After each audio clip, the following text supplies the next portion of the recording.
Hello! Naging matunog ngayon ang salitang korupsyon. At kadalasan, pag naririnig natin itong salitang korupsyon, ang pumapasok kaagad sa isip natin ay ito yung pagnanakaw sa kaban ng bayan. Ito yung mga katiwalian na naganap sa ating gobyerno.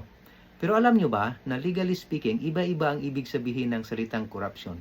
Kung doon natin titingnan sa ating revised penal code, makikita natin sa Article 212 ang salitang corruption of public official.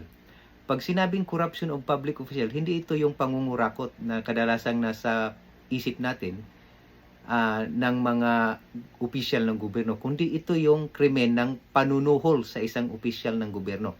Halimbawa, mayroong isang driver na malinaw na nag-violate ng batas trapiko at nahuli siya ng isang traffic enforcer. Pero, imbis na isyuhan siya ng ticket ng traffic enforcer, sinasabi ng driver na wag mo na akong isyuhan ng ticket, ito na lang, tatanggapin mo.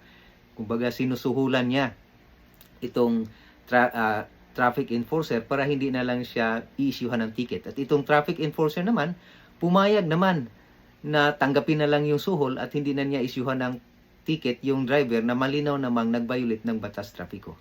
Sa senaryong iyon, ang posibleng krimen na haharapin nung driver na nagbibigay ng pera doon sa traffic enforcer para hindi na siya isyuhan ng ticket ay corruption of public official. Yun yung panunuhol.